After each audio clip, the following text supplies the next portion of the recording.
Bismillahirrahmanirrahim. Assalamualaikum warahmatullahi wabarakatuh. Bismillah, alhamdulillah, wassalatu wassalamu ala rasulillah Muhammadin bin Abdillah wa ala alihi wa sahbihi wa mawala, la hawla wa la quwata illa billah. Sahabat rahimakumullah, mari kita bersama-sama memanjatkan puja-puji kehadirat Allah SWT, syukur kehadiratnya atas apa yang telah kita capai sampai detik ini, yaitu pertemuan kita yang dikatakan dalam syariat pertemuan majelis yang mulia, yaitu majelis ilmi, dalam rangka mengupgrade diri kita menjadi lebih baik di hari ke depan ini.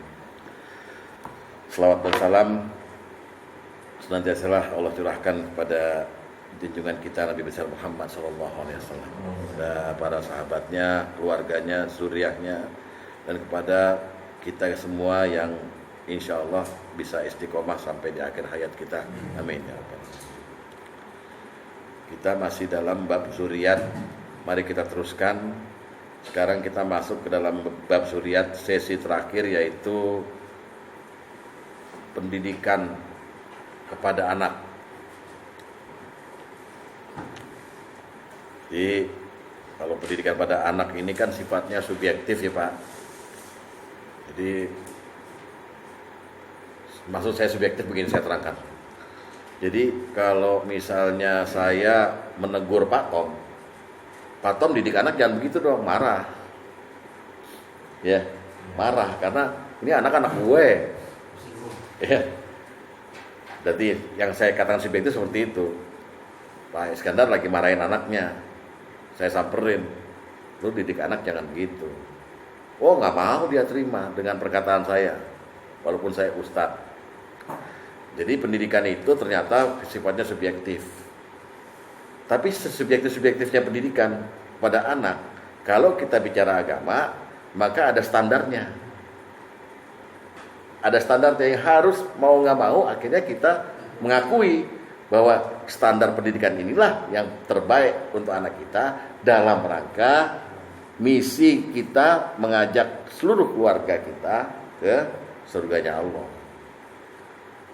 Jadi yang dimaksud pendidikan nanti tentunya prakteknya akan dilaksanakan sendiri-sendirilah masing-masing. Tapi ada patokannya. Nah, mungkin yang saya tadi cantumkan di undangan pengajian ini kan ada pendidikan Islam.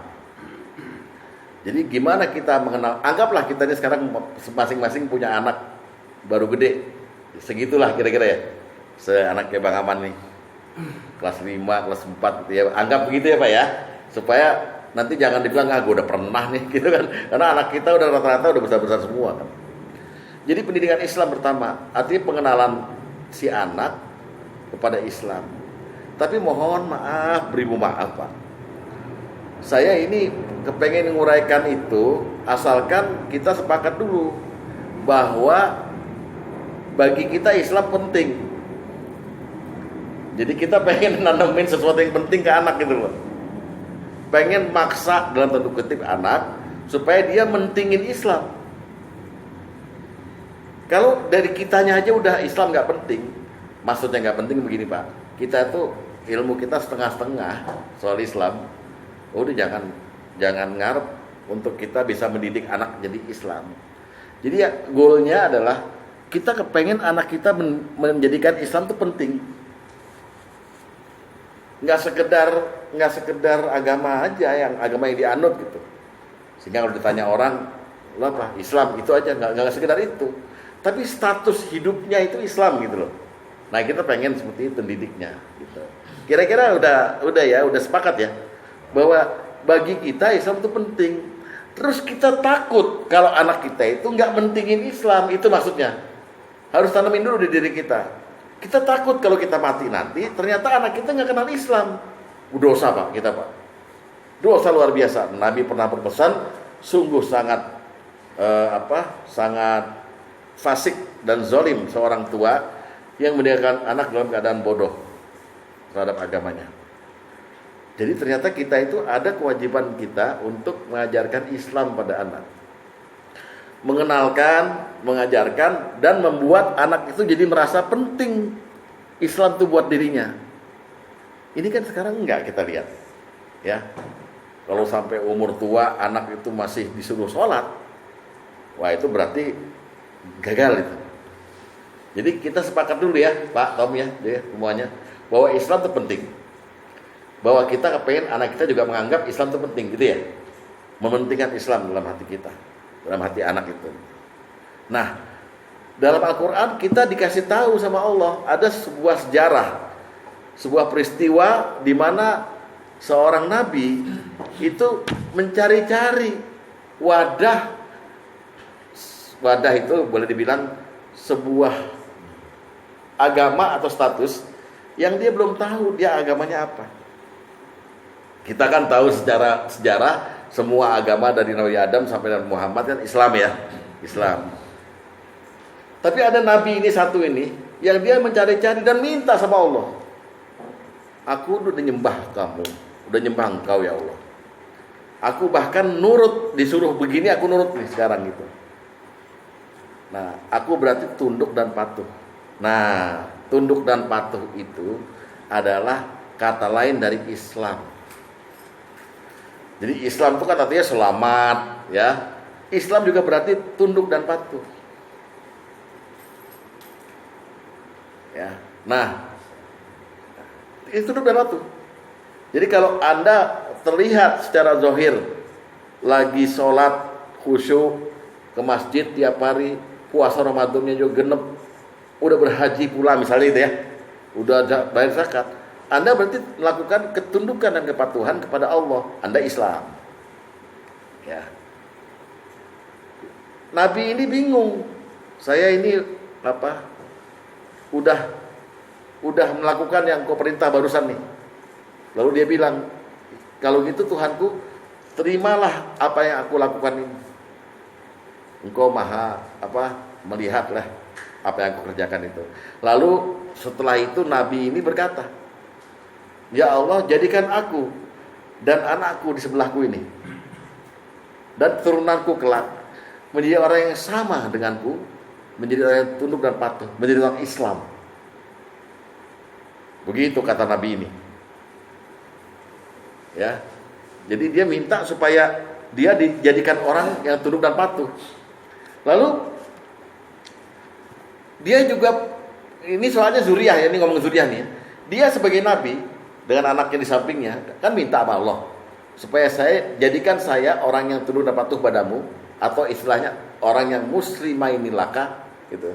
Dan juga turunanku nanti jadikan orang yang seperti itu. Jadi nabi ini berjasa sekali, namanya Nabi Ibrahim alaihissalam.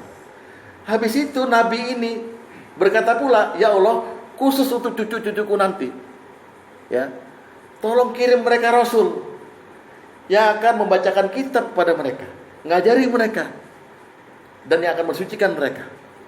Itu doanya, doa Nabi ini, Nabi Ibrahim. Lalu doanya diterima oleh Allah. Allah berfirman, kamu orang terpilih memang. Lalu Allah berkomentar sambil gitu, tidak ada yang benci kepada agama. Baru Allah nyebut agama. Di dalam ayat itu namanya millah, agama Ibrahim ini, kecuali orang-orang yang bodoh. Jadi disahkan gitu bahwa Ibrahim minta jadi Islam.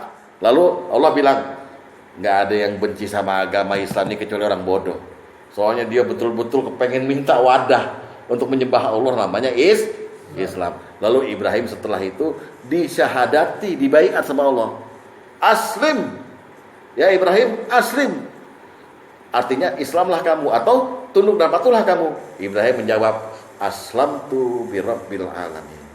Aku jadi Islam, tunduk dan patuh kepada Engkau, Tuhan sekalian alam. Itu syahadatnya Ibrahim. Tapi lihat bagaimana dia mendapatkan gelar Islam ini, agama ini disahkan. Tapi dia ngomongnya soal keturunan kan, khawatir dia. Jadi dia lagi disuruh kan sama Allah. Ibrahim udah muter-muter itu, udah dibakar pernah sama Namrud, udah punya istri 2 Hajarina. Dia balik lagi ke Mekah, diperintah sama Allah, itu Ka'bah tuh saya udah bikin dari zaman Nabi Adam. Sekarang udah ketutup sama pasir. Coba kamu gali lagi, kamu bina lagi. Disebut dalam Quran Rafi'u Qawaida. Jadi membina dasar-dasar Ka'bah. Dia menggali lagi dan meninggikannya gitu. Makanya di situ ada makomah Ibrahim. Kalau sampai kamu ditakdirkan untuk haji, amin. Saya nunjuk dia Pak Ino, soalnya dia habis jima nih. Haji mak ini. Maka kamu akan lihat ada makom Ibrahim. Itulah Ibrahim tempat dia membina Ka'bah. Namanya Rofi'ah akan meninggikannya. Qawaidah itu duduk sebetulnya. Jadi tempat dasarnya dibina lagi. Dia berdoa. Doanya terkenal tuh. Rabbana taqabbal minna innaka antas samiul alim. Wahai Tuhanku, terimalah apa yang aku udah kerjakan ini yang kau perintah. Tapi dia berasa masih belum punya agama, Pak. Belum punya agama dia.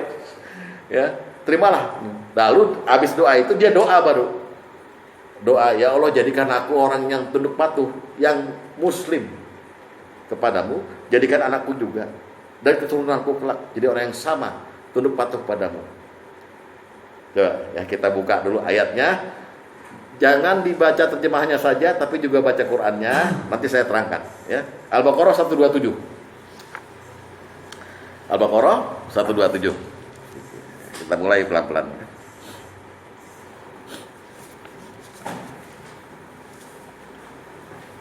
Ini saya pengen ngeliatin betapa pentingnya agama untuk Ibrahim, dan dia mikirin anaknya supaya punya agama seperti ini gitu. Ya kita berangkat dari situ, Pak. Baru kita bisa didik anak Islam gitu. Kalau enggak ya nggak bisa. Ya. Kamu Islam lana ke masjid Islam gitu doang. Nah ya, siap ya? Kita mulai. A'udzubillahi minasyaitonirrajim. Wa is yarfa'u Ibrahimu. Maaf. Al-Baqarah 127. Al-Baqarah 127.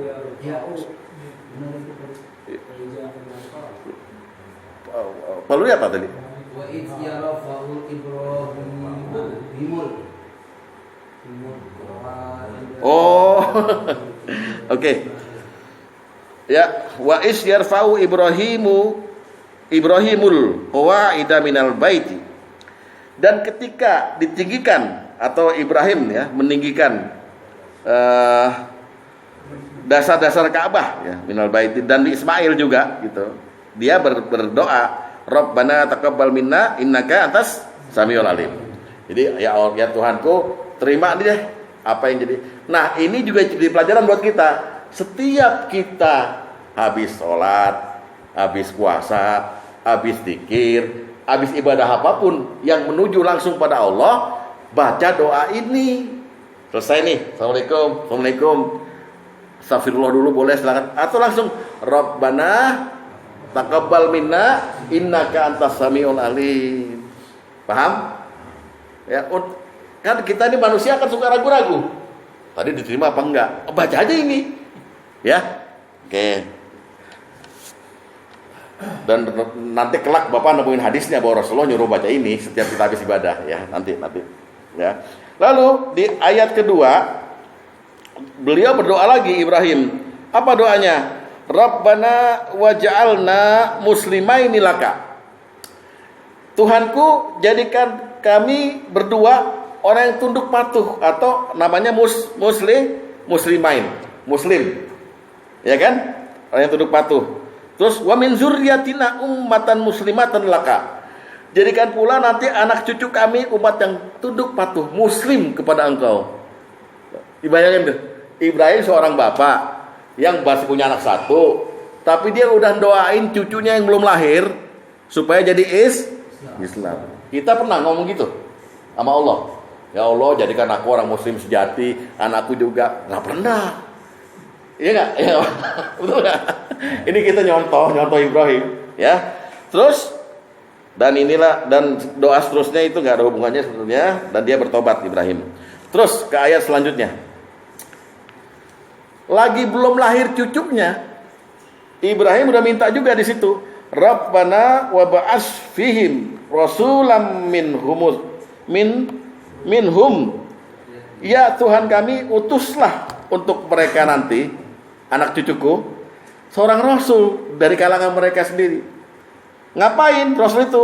Yatlu alaihim ayatik, yang akan membaca-bacakan kepada mereka ayat Engkau. Terus wa yu'allimuhumul kitab, mengajarkan kepada kepada mereka kitab dalam hal ini wal hikmah. Jadi kitab wal hikmah itu kalau bahasa kita Al-Qur'an dan hadis. Terus wa yuzakkihim, dan mensucikan mereka, ya, menyuruh mereka taubat. Innaka antal azizul hakim, engkau maha perkasa lagi maha bijaksana. Sampai sini Bapak ini ngerti enggak apa yang ada dalam pikiran Ibrahim? Apa? Sama pengen jadi orang Islam sejati. Islam sejati itu tunduk sama patuh sama Allah, nggak ada reserve. Yang kedua, dia mikirin nasib anak cucunya supaya sama dia. Islam juga. Sebelum kita ngomong pendidikan Islam, ini dulu Pak, sikap kita mesti kita rubah dulu nih. Penting nggak Islam? Kalau enggak ya kita nggak ada contoh, nggak ada model. Akhirnya dia bilang, ya gue ajarin sendiri, tenang aja, gue tahu dah agama. Wah, anaknya nggak bisa ajan taunya, ya. Karena kita setengah-setengah ilmu kita. Nah sekarang kita punya contoh, punya model. Ibrahim tegas. Sebelum dia berdoa begini, dia berangkat ke Mekah. Dia itu mencari Tuhan Pak. Lihat bulan, ini Tuhan barangkali. Besoknya bulan tenggelam, ini bukan Tuhan. Lihat matahari, hadza akbar, ini paling gede, ini Tuhan. Lihat bintang, ya kan? Gua nemuin terus. Karena saking kuatnya dia menolak kesyirikan yang dilakukan bapaknya, lalu dia cari sendiri Tuhan itu. Sampai belum ditobatkan sebagai nabi dia. Akhirnya dia dibakar oleh Namrud pun. Di hadis sahih itu, di hadis kursi disebut bahwa Ibrahim menolak pertolongan Jibril dan Mikail. Waktu mau dibakar itu kan dibakarnya dilontar Pak, pakai ketapel. Allah mengirimku untuk menolongmu, kata Jibril. Minggir loh. Hasbunallahu wa ni'mal wakil, ni'mal maula wa ni'mal nasir. Cuma pertolongan Allah yang cukup bagiku. Kamu nggak ada urusannya. Makhluk nggak ada urusannya sama aku. Begitu, coba itu. Saking dia pengen punya Tuhan dan saking pengen punya agama. Kalau kita meeting di kantor, kan orang membaca ayat, jangan bawa Quran dong, ini soal untung apa rugi perusahaan gitu. Betul gitu. Ibrahim enggak.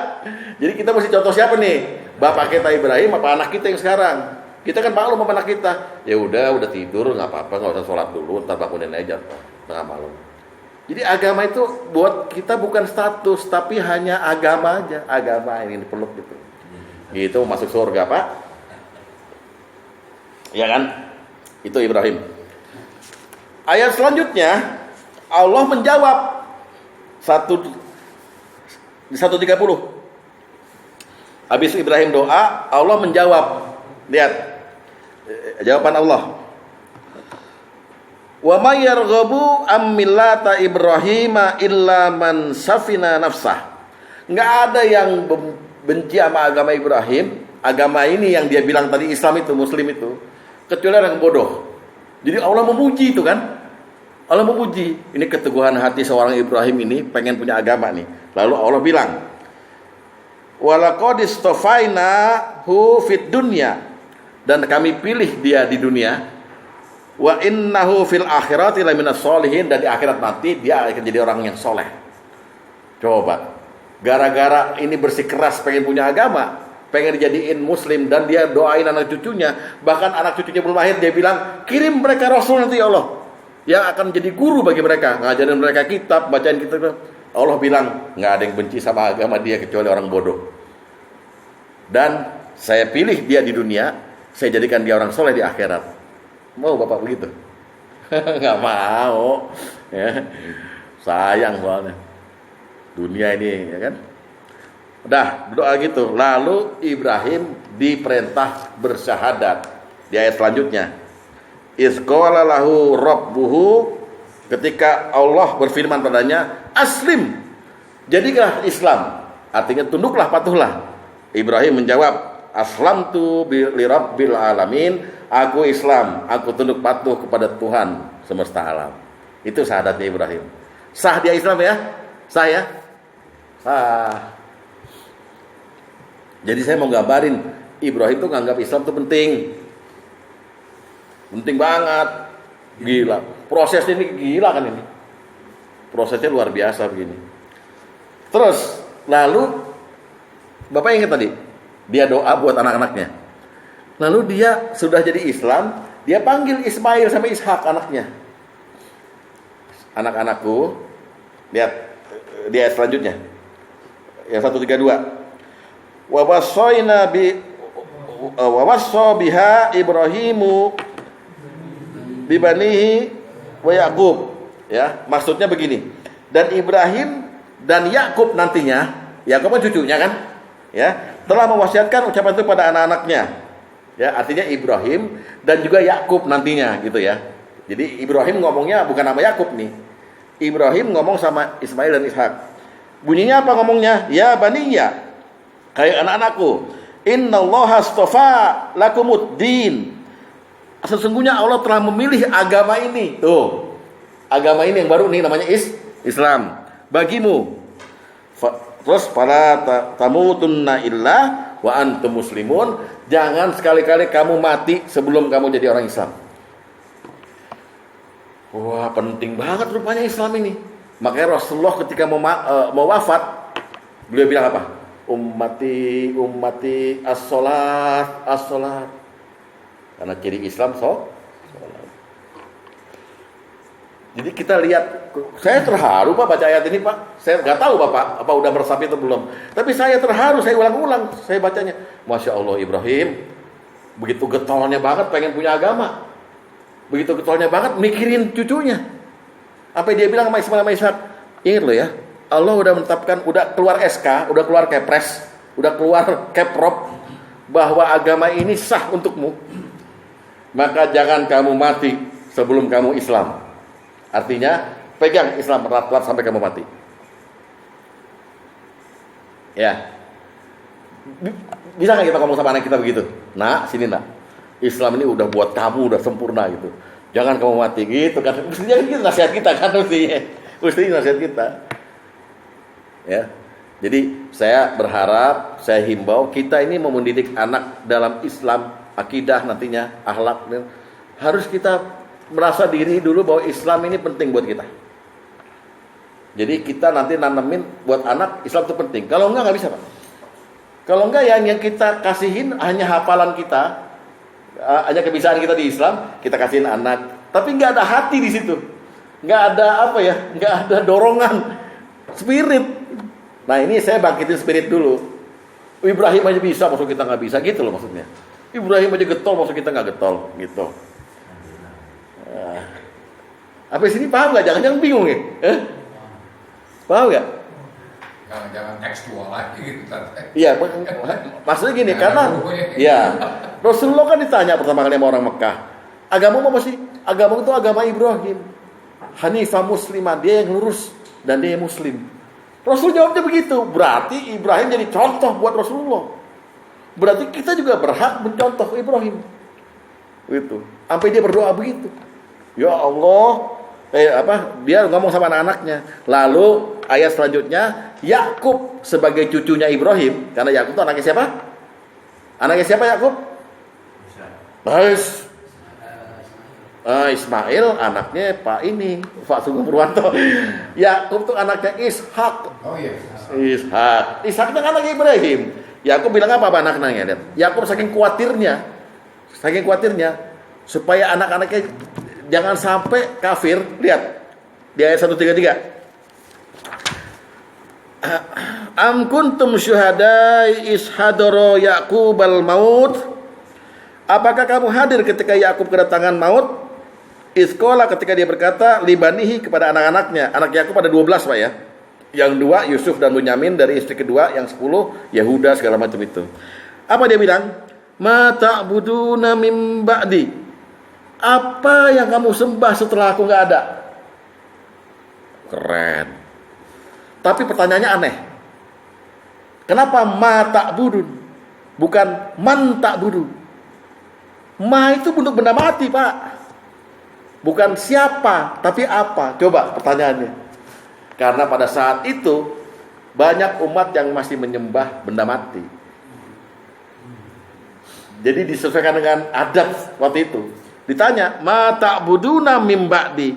Qalu, anak-anaknya berkata, "Na'budu ilahaka wa ilaha abaika Ibrahim wa Ismaila wa Ishaq ilahan wahida kami akan menyembah Tuhanmu dan Tuhan nenek moyangmu Ibrahim, Ismail dan Ishak, yaitu ilahan wahida, Tuhan yang satu, yaitu Allah. Lalu mereka berkata, wa nahnu lahu muslimun, dan kami hanya jadi orang yang muslim saja, tunduk dan patuh kepadanya. Mati Yakub, lega. Jadi penting nggak Islam buat mereka waktu itu? Penting. Sebagai status untuk menghadap Allah. Jadi Bapak punya kenangan yang paling baik adalah Bapak Islam tadi hadapan Allah. Kalau yang lainnya yang tadi model-model gue pengen Alphard segala macam, nggak dianggap. Tapi kenangan Bapak paling baik yang bisa menjadikan Bapak ke surga adalah Bapak Islam. Tapi Islam yang seperti apa? Nah itu pertanyaan besar. Nanti kita didik anak itu tergantung Islam kita kualitasnya kayak apa. Kualitas kita kayak setengah-setengah, anak kita Islamnya setengah-setengah. Terkecuali Allah kasih hidayah pada dia duluan. Toto kita lihat jumpain anak kita udah hafiz Quran. Wah. Nanti kita bangga kan, anak gue hafiz biasa. Gara-gara gue juga gitu. Ya. Bisa Bapak bilang itu gara-gara Bapak, karena Bapak yang membiayai mereka ke pesantren, gak ada masalah. Ya, tapi itu jumlahnya sedikit, Pak. Jumlahnya sedikit yang tiba-tiba anaknya jadi lebih alim daripada bapaknya, tuh sedikit jumlahnya. Rata-rata dari bapaknya duluan. Ini Dimas hafalan hadis nih tiap hari. Kalau hadisnya panjang dia ngeluh aja. Wah ini Pak 3 hari Pak. Kalau hadisnya pendek sejam Pak. Wah. Tapi yang penting bergaul sama hadis. Coba Bapak sekarang istri sama anak kasih hadis 1 hari 1 sama 1 ayat pendek 1. Wa ilahukum ilahu wahidu la ilaha illallah rahmanur rahim. Ini hafalin. Udah besok suruh store. Coba. Bapak akan kaget karena 1 tahun tuh bisa hafal sekitar 100 hadis sama 100 ayat loh. Keren loh. Kalau rumah dipenuhi sama ahli hadis, sama ahli Quran, insya Allah itu baiti jannati, rumahku surgaku. Itu salah satu pendidikan Islam sebetulnya. Tapi kan kita udah susah waktunya Pak. Kita ngetikin hadisnya, kita fotokopi anak 1, anak 2, anak 3. Anak juga bilang, Pak mau belanja dulu masih banyak lagi kegiatan lainnya. Kayak Pak Tom bilang tadi, banyak kesibukan gitu. Tapi kita perlu, kalau kita pengen sama-sama berangkatin anak kita, diri kita, bapak kita, dan anak kita ke surga, ya harus ada yang Islami di tengah-tengah itu. Namanya pendidikan Islam. Sampai sini dulu. Apakah ada pertanyaan atau sanggahan atau pendapat? Silahkan aja. Yang jelas ini menjadi semacam martir atau pemicu bagi Bapak untuk, oh ya deh, saya kepengen denger yang namanya pendidikan anak yang Islami ini gimana gitu. Berangkat dari semangatnya Ibrahim bahwa dia mesti Islam, anaknya pun mesti Islam, cucunya mesti Islam. Bahkan Ibrahim minta spesial kirimin pada mereka Rasul yang akan mengajari mereka. Wah, ini kakek kita ini betul-betul berjasa ini. Ya, sampai akhirnya Islam bisa sampai ke tangan kita ini karena doanya Nabi Ibrahim. Gitu ya. Ada pertanyaan? Saya terkesan Pak Nabi Ibrahim dia. Dari ayat 127 sampai 130. Benar-benar di sini saya benar melihat Pak Nabi dan keturunannya itu benar-benar menganggap pentingnya Islam ini. Sampai-sampai dia memohon utus Rasul untuk mengawal. Masya Allah itu luar biasa. Seperti dia mendahului Allah gitu ya kan. Lo tolong kawal sama utusanmu. Di doanya itu merinding saya. Apa firman-firmanmu. Masya Allah. Coba kita sekarang pindahin ke kita Pak Tom. Kita pernah nggak misalnya berdoa anak cucuku nanti dari anaknya Dimas, anaknya Ulfi, cucunya Ulfi lagi, kirim mereka ustadz yang bisa ngajar. Wah, nggak pernah kita berpikiran apa gitu ya. Tapi Ibrahim ini memang luar biasa. Sebagai nabi dan rasul dia profesional. Jadi dia wawasannya luas sekali gitu bahwa Anda itu satu-satunya yang disembah. Tapi harus ada yang mengajari gitu loh ya. Harus ada yang mempertahankan agama ini. Karena kita nggak bisa jamin Pak. Islam itu harus bisa tetap di Indonesia. Orang-orang Islam ada di Indonesia, tapi Islamnya sendiri bisa hilang loh lama-lama. Apalagi dikerubutin sekarang sama menteri agama yang jatuh-jatuhin Islam segala macam. Itu di Indonesia, apalagi di keluarga kita. Kalau udah masing-masing anak sama orang tua, apalagi udah telat nih yang sekarang nih udah masing-masing itu, hanya ketemu seminggu sekali, apalagi udah makin susah kita untuk berislam di dalam rumah tangga lagi pada anak kita. Makanya saya bangkitin semangat dulu. Jadi jangan nanti kita masih mikir, pendidikan anak-anak kan subjektif. Gue mau pakai cara gue sendiri, ya silakan gitu. Tapi dalam Islam ada sebenarnya patokan-patokannya supaya anak tuh begini, anak tuh begini gitu. Nah, ini dulu dasarnya. Jadi Bapak terkesan dengan Ibrahim ini. Masya Allah. Antusan kita salawat tiap sholat. Dan dia juga Nabi yang disebut sebagai uswatun hasanah kan, Ya, 2 kali. ada. Di satu surat ada 2 kali disebut uswatun hasanah. Dia dan wallazina ma'ahu. Sesungguhnya dalam diri Ibrahim dan orang-orang yang mengikutinya ada uswatun hasanah. Baru Rasul kita Muhammad disebut uswatun hasanah di Al-Ahzab ya. Di surat Al-Ahzab. Jadi surat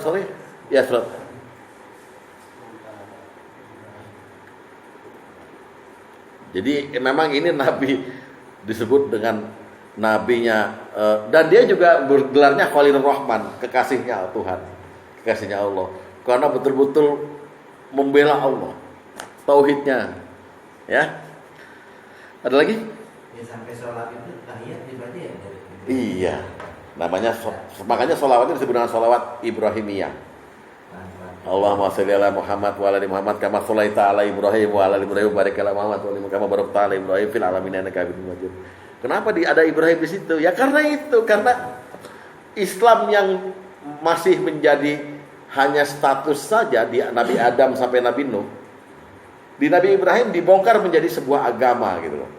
Disahkan ya. Kalau itu kan status saja kan. Yang penting nyembah Allah yang satu segala macam, orang banyak yang nyimpang dibanjirin. Begitu di Ibrahim betul-betul dikuatkan. Ini agama namanya Islam. Cara nyembah Tuhan yang benar Allah itu ada di wadah namanya Islam. Orangnya namanya Muslim. Dulu namanya muslimul lak. Orang yang tunduk patuh padamu. Tapi kalau laknya dibuang juga boleh. Muslim saja.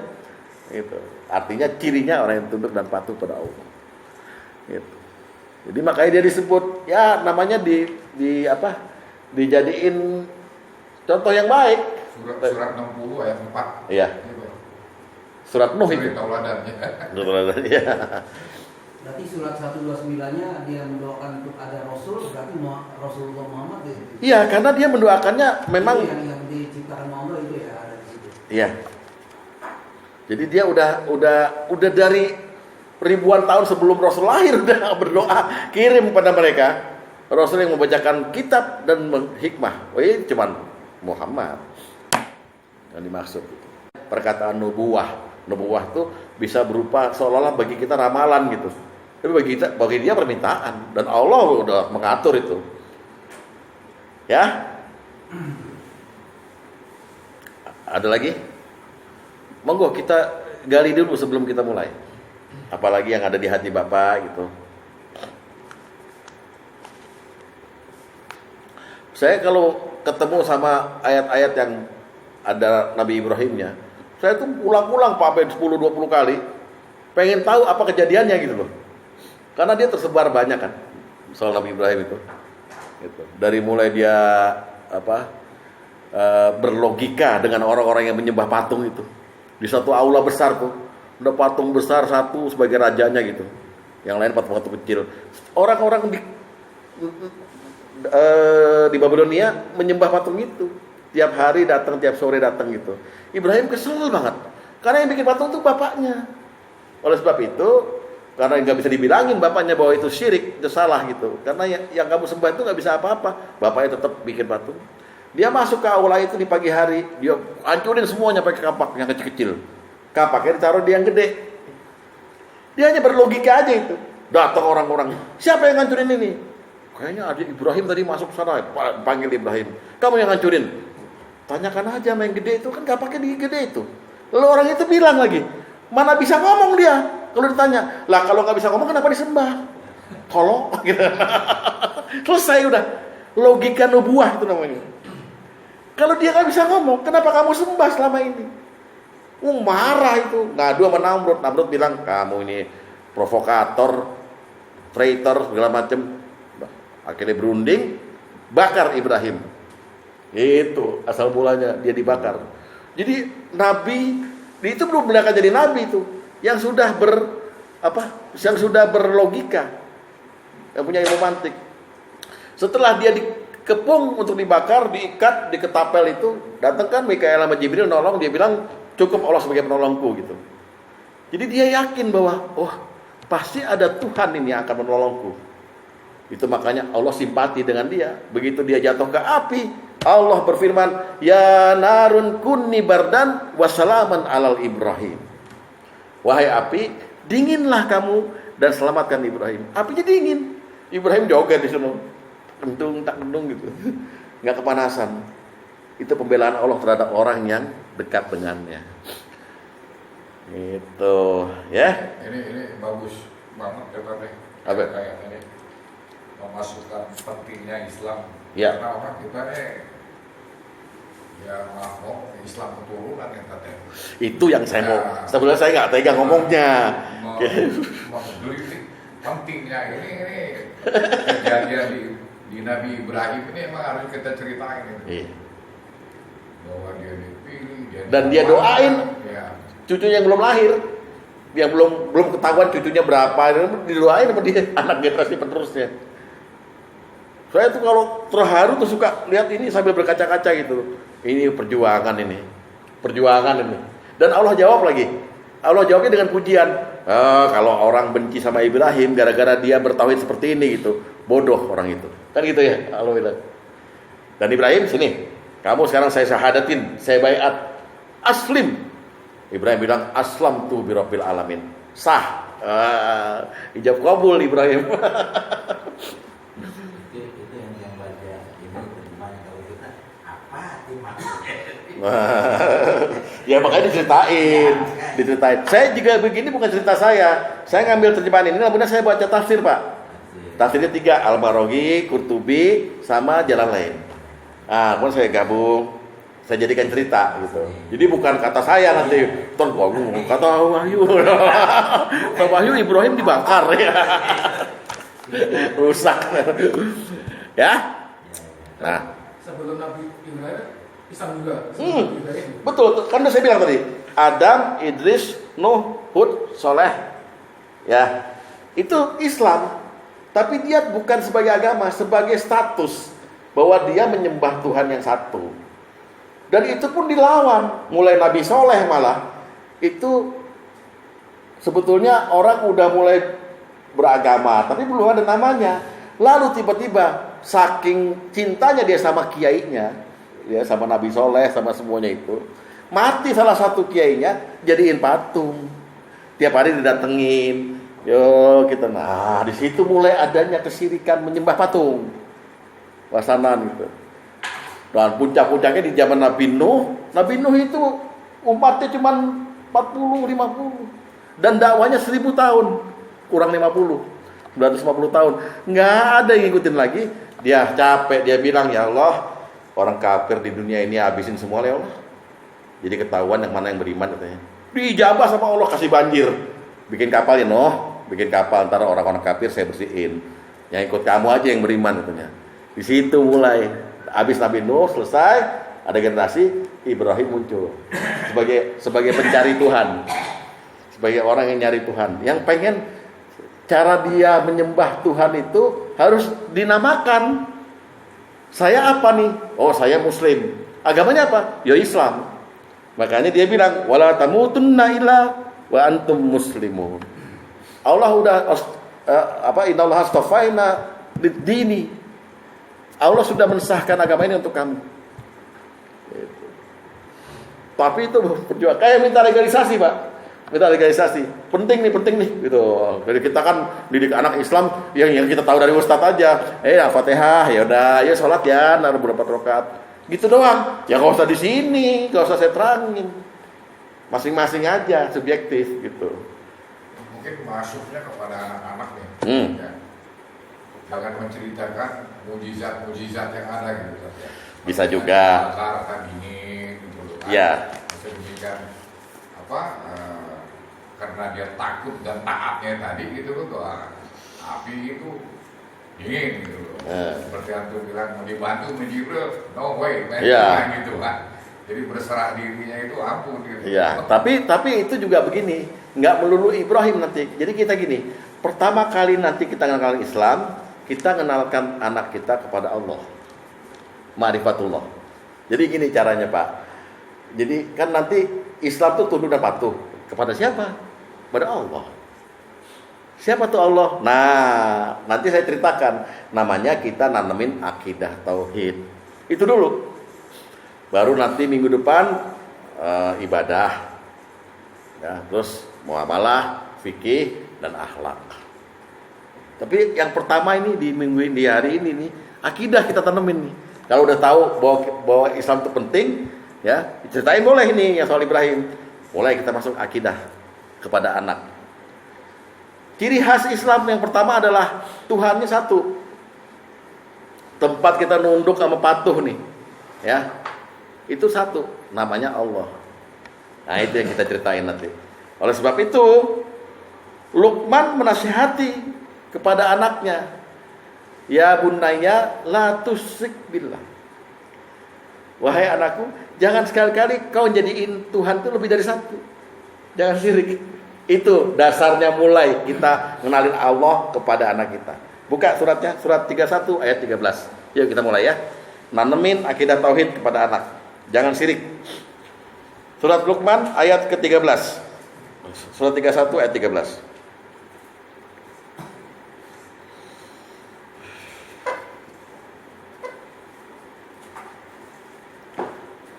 Ini kan dari orang tua ke anak kan? Oke, ya. Wa isqala Luqmanu li ibnihi wa huwa ya'izu. Dan ingatlah ketika Luqman berkata pada anaknya, waktu dia lagi ngasih pelajaran, ya. Apa kata Luqman pada anaknya? Ya bunayya, wahai anakku sayang, la tusyrik billah. Jangan kamu sekutukan Allah. Lalu inna syirka la zulmun azim. Sesungguhnya kalau kamu jadiin Allah itu satu, dua, apa tiga dan seterusnya, itu adalah kezoliman yang paling besar. Anak kan tanya terus, apa ini maksud dengan syirik? Siapa tuh Allah kan gitu kan? Baru kita jelasin, tapi pelan-pelan. Nanti Bapak akan tercengang. Bapak belum pernah kali jelasin ini pada anak nanti, ya. Tapi akan saya bimbing pelan-pelan, saya jelasin pelan-pelan supaya anak itu tahu-tahu bukan cuman kenal, tapi akhirnya berpihaknya pada Allah. Kalau Bapak punya anak yang ngingetin Bapak sholat aja, itu Bapak mesti sujud, segera sujud, bersyukur pada Allah. Pak, udah jam segini belum sholat? Waduh, luar biasa itu. Ya, luar biasa. Jadi Allah itu jadi diidolakan oleh anak kita. Pertama-tama memang kita mesti mengidolakan Allah, berarti kan gitu. Sama tadi Islam loh. Kalau mau buat Islam penting buat anak, ya buat kita penting juga dong. Tapi saya yakin di ruangan ini semuanya nganggap Islam penting, betul kan? Amin. Karena Bapak ngaji, Bapak datang. Kalau Bapak nggak nganggap Islam penting, Bapak nggak usah datang. Nggak pengen datang, mending tidur, betul nggak? Jadi Islam udah penting buat Bapak kan? Gitu ya.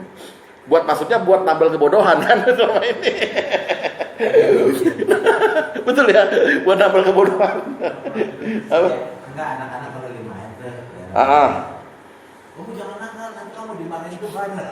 Iya, boleh Kak, boleh seperti itu. Ya, nah jadi ini dulu nasihat Luqman dulu. Hai anakku sayang, ya bunayya. Ya di sini terjemahannya nggak ada sayangnya, padahal ya bunayya itu panggilan mesra. Hai anakku sayang, la tusyrik billah. Jangan sekutukan Allah. Si anak ya mungkin umur 7 tahun bengong-bengong, apaan tuh jangan sekutukan Allah. Tapi nggak apa-apa, kita nasihatinnya dulu. Jangan sekutukan Allah. Alias Allah is number one. Satu. Kedua, Allah adalah al-awwal wal akhir. Ya, tar itu diterangin nanti. Kita lihat dulu. Lalu kita terangkan bahwa yang dimaksud dengan kezaliman besar adalah kamu nanti kalau sampai mensyirikkan Allah, mempersekutukan Allah, kamu letaknya ada di neraka. Boleh kamu gitu. Kenapa? Karena syirik pada Allah itu termasuk dari dosa besar, dari 3 dosa besar. Yang pertama kali syirik, yang kedua kamu ngelawan orang tua, yang ketiga kamu berkata bohong. Itu di neraka semua loh. Nah, udah. Biar anak ketakutannya bukan dengan kita, tapi dengan Allah. Allah kan tak sosok yang menakutkan, tidak. Nanti kita bikin Allah sosok yang menggembirakan, gitu ya. Oke, kita lihat dulu. Jadi ini pelan-pelan Pak ya, pelan-pelan ya. Kalau pada tua ini. Karena udah gak punya anak kecil lagi. Jadi sensi. Belum terlambat loh Pak, kalau untuk kasih tahu pada anak yang anak-anak ya kan. Satu orang kan 2 pahala, yang dulu. Yus juga udah tinggal. Hadis nomor pertama Pak, dari Abdurrahman bin Abu Barkah, dari ayahnya, dia berkata, kami pernah berada di sisi Rasulullah SAW. Beliau bersabda, ala unabbiukum bi akbaril kabair salasa. Maukah engkau aku beritahukan dosa-dosa besar yang 3 dosa besar, yaitu 1, al-israku billah, yaitu menyekutukan Allah. Kedua, wa uququl walidain, yaitu durhaka pada orang tua, ya, marah pada orang tua, gitu aja lah bilangnya. Ketiga, wa syahadatuz zur au qauluz zur, atau suka bohong. Nah, anak udah dikasih rem duluan nih. Jangan pernah bohong kalau ngomong sama Allah, cuman Tuhannya kamu cuman 1, nggak ada Tuhan lain. Yang kedua, kamu sama orang tua mesti nurut. Yang ketiga, jangan pernah bohong. Itu dulu. Itu pendidikan akidah yang paling dalam tuh. Pertama, Tuhannya cuma 1. Yang kedua, jangan marah sama orang tua. Dengerin aja apa kata orang tua nasihatnya. Yang ketiga, apa? Jangan bohong. Nah, itu tuh pelajaran dasar Islam, Pak. Sekali orang bohong, maka tempatnya entar di mana? Ya di mana, tapi nerakanya. Darkil asfali minan nar. Kerak neraka. Oh, ada di Ali Imran. Sesungguhnya orang munafik itu letaknya di kerak neraka. Udah. Biar, Anissa. Saya kan bilangnya tadi Ali Imran Nasa. Ali Imran Nasa.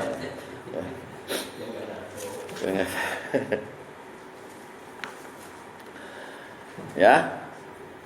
Jadi itu dulu nasihat dari kita mengenai akidah tauhid. Lalu kan nanti anak nanya, Allah itu siapa sih? Kok nggak boleh menyekutukan dia? Menyekutukan juga kan bahasa dewasa itu. Nggak boleh duain Allah gitu. Allah itu siapa gitu. Nah, kalau mungkin anak akan nanya juga, kenapa kita nggak boleh nyekutuin Allah? Kenapa? Minimal ada 4 alasan, Pak. Minimal ada 4 alasan kenapa kita nggak boleh syirik pada Allah. Dan kenapa syirik pada Allah itu dosa besar. Minimal ada 4 alasan yang bisa dimasukkan dalam akal kita maupun akal anak-anak. Yang pertama, buka surat Ali Imran ayat 18. Berapa? Ali Imran surat ketiga ayat 18.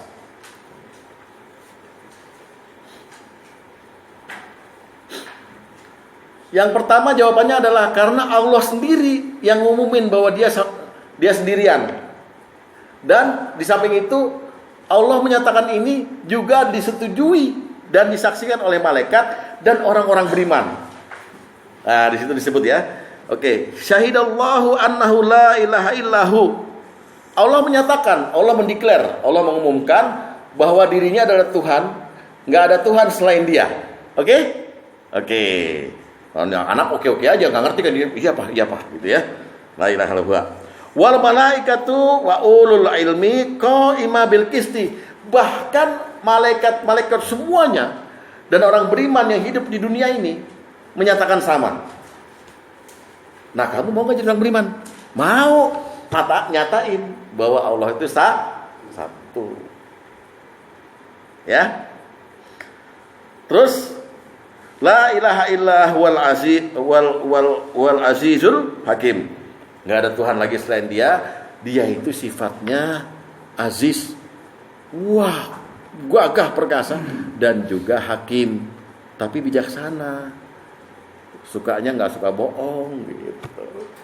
Mulai itu anak ntar mencari satu bayangan tokoh yang dianut. Jelas ya. Jadi alasan pertama, Allah sendiri yang menyatakan bahwa dia tunggal. Jadi kita nggak boleh. Alasan kedua, Bapak ajarin anak itu surat Al-Ikhlas. Di dalam surat Al-Ikhlas itu ada bilang bahwa Allah itu satu. Yang kedua, Allah itu sumber kehidupan.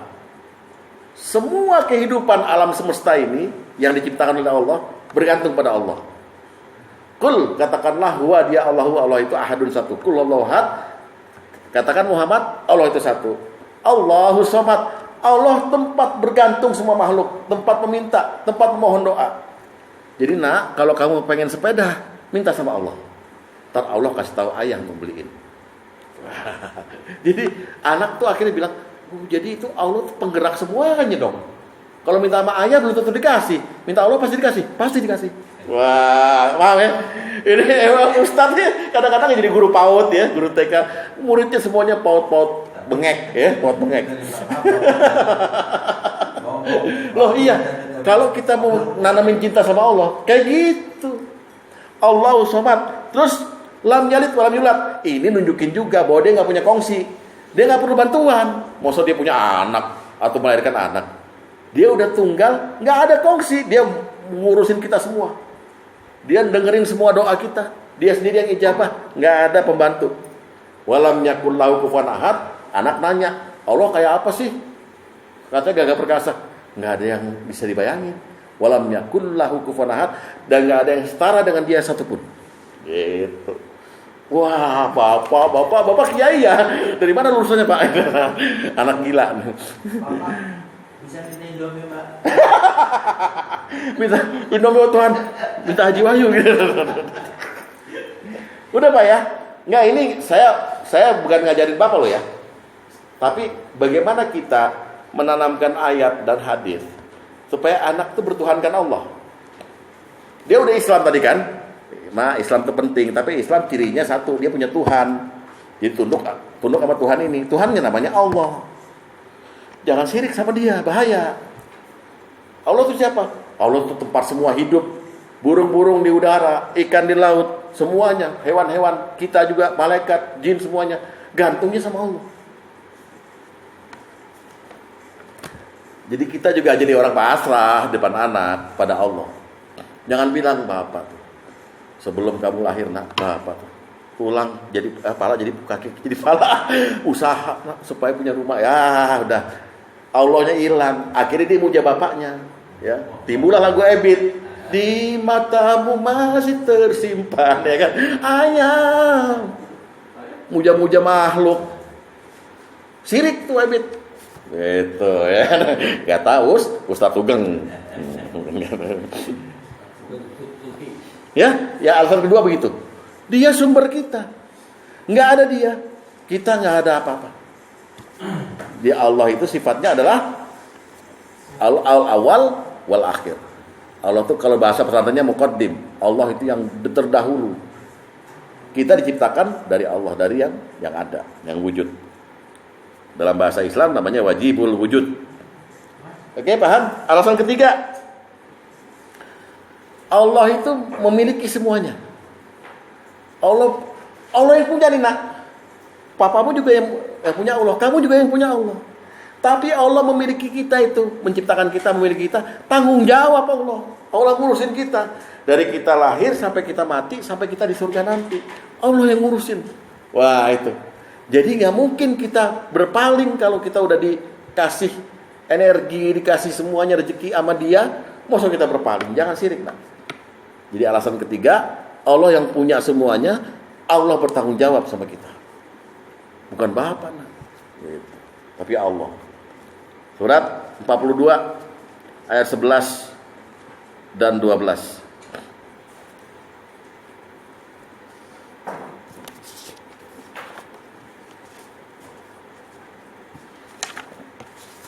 Ayo dibuka. Tolong dibaca dulu Pak Luli.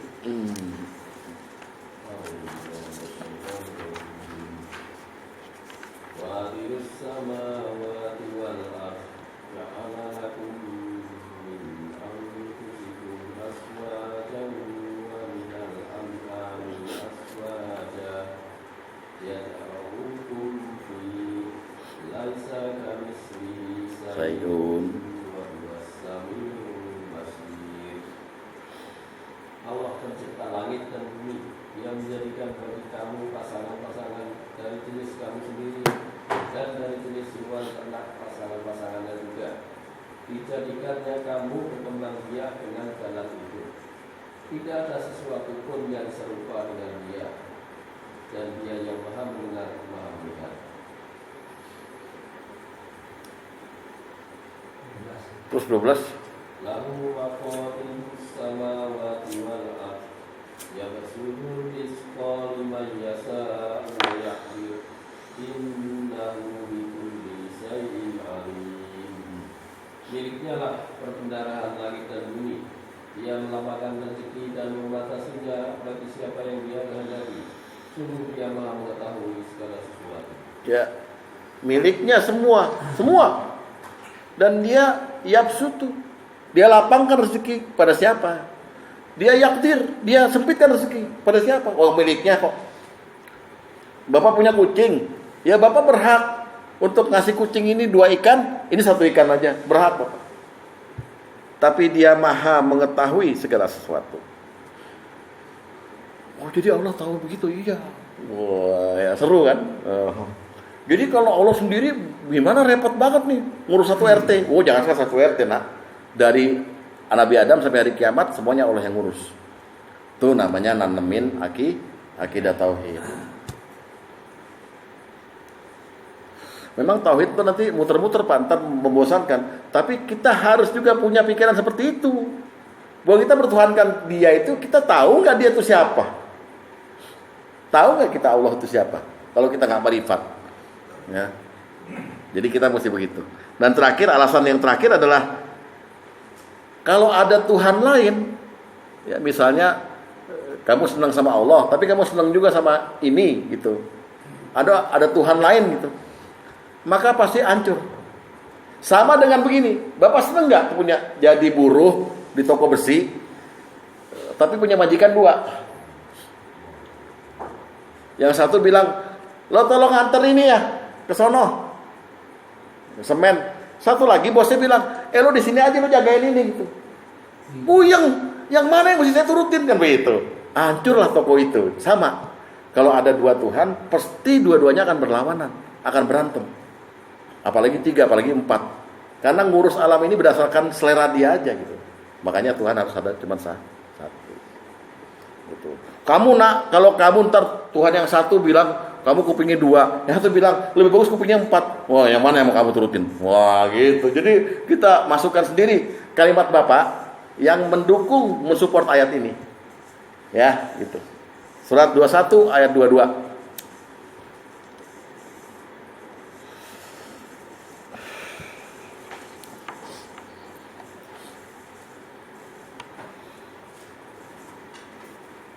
Surat 21 ayat 22.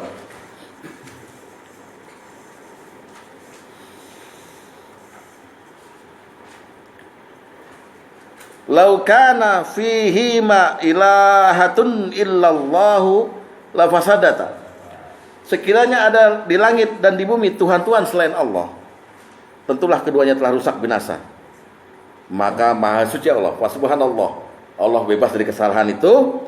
Ya, Rabbil arsyil amma yasifun, yang punya ars, Allah bebas, maha suci dari apa yang mereka sifatkan. Nanti syirik itu gak hanya menyembah patung akhirnya. Kita senang sama sesuatu di dunia ini melebihi senangnya kita pada Allah, juga syirik. Nanti itu. Ya Pak ya, itu dulu 4 alasan kenapa kita gak boleh syirik. Dan nasihat Luqman tadi ada nasihat dari bapak kepada anak-anaknya. Tapi kan kalau kita bacain Luqman ke dia, ya bunayya, hai anakku sayang, jangan syirik pada Allah, dia kesalahan besar. Anak bengong, jelasin Tuhan tuh Allah, Allah nggak boleh diduain, alasannya ini. Ya, Bapak nerangin ini aja, berjuang supaya anak tuh akhirnya kenal sama Allah. Buset, Masya Allah, jihad fisabilillah Pak namanya Pak. Termasuk pada istri terterangin, Pak nggak ada duit Pak, udah nggak ada simpenan Pak, ini kita mesti bayar SPP. Insya Allah ada, kamu tenang. Nelpon Pak Haji, Ji ada nggak? Ini gitu. Telepon Allah di atas tahajud, ya Allah gerakkan hati beliau untuk meminjamkan saya. Gitu caranya Pak. Jangan langsung antar makhluk Pak, Bapak bisa syirik. Serius? Ya gitu caranya. Tuh kan kalau tauhid pada pusing kan? Kalau tauhid pada pusing. Sebab kita di selama ini juga secara tidak langsung mensyirikkan Allah dengan kehebatan kita sendiri. Ya kan? Sampai mana Ibrahim lu? Yang dimintai teleponnya diakrab dengan Allah. Ya kita juga bilang, ya Allah kalau ada yang doa pengen ke saya, tolong tolak ya Allah. Selesai urusan.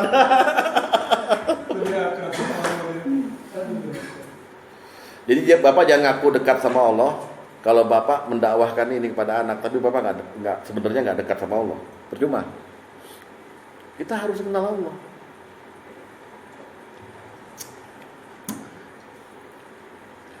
Kita kebanyakan fokus pada hal yang nggak penting di dunia ini, sampai lupa bahwa Allah lebih penting.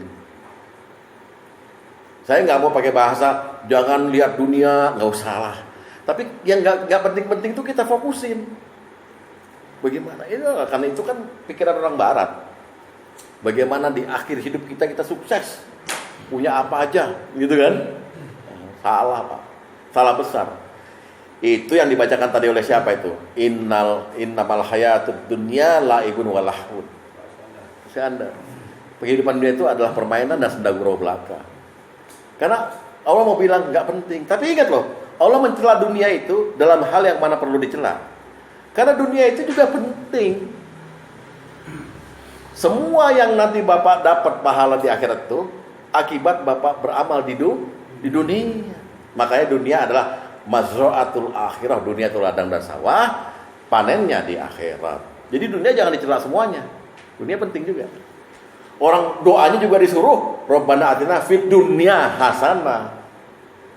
Tapi dunia yang disebut hasanah itu adalah dunia yang Allah ridhoi sebagai tempatmu bersenang-senang, itu Allah ridhoi. Nah, untuk dapat ridho Allah, kita juga mesti dekat sama Allah. Pak, kalau kita dekat sama Allah, nggak usah minta ampun, diampun. Sama Bapak, Pak Tom dekat sama saya, dekat. Saya buat kesalahan dikit sama Pak Tom, kesalahan dikit lah, ya membentak atau apa gitu. Saya datang dengan takut gitu, Pak Tom, mohon maaf ya tadi gitu. Biasa lo, ente saudara ya mane. Karena udah dekat. Gitu pula Allah. Kalau kita buat kesalahan dikit, Allah bilang bebas. Gitu. Kalau kita kan enggak, sekarang tertatih-tatih kita. Habis buat kesalahan, aduh neraka apa enggak nih, kita minta ampun karena enggak dekat. Gitu. Nah, jadi deketin dulu diri sama Allah, baru anak kita deketin juga sama Allah. Bapak kalau berhasil, jalan Bapak lapang ke surga, amin. Karena tauhid itu penting, Islam itu penting. Dan Islam itu ciri khasnya adalah tauhid. Ya, bosan-bosan deh lo tidur. Nah sekarang untuk mengenalkan tauhid lebih dalam sama anak, yuk kita kenalin mereka kalimat thayyibah, la ilaha illallah. La ilaha illallah dalam Quran itu ada 4 jenis Pak. Dan fungsinya Allah menurunkan 4 jenis la ilaha illallah itu beda-beda fungsinya. Pertama, kata-kata la ilaha illallah sendiri. Allah kalau menurunkan kata la ilaha illallah dalam Quran, itu maksudnya, kalau la ilaha illallah artinya kan nggak ada Tuhan selain Allah. Itu maksudnya Allah mau ngasih tahu apa kita, hidup dan matimu itu karena la ilaha illallah. Jadi tugasmu adalah hidup itu untuk menegakkan kalimat la ilaha illallah itu di dalam lisanmu maupun hatimu, dan matimu juga akan selamat kalau kamu pegang la ilaha illallah.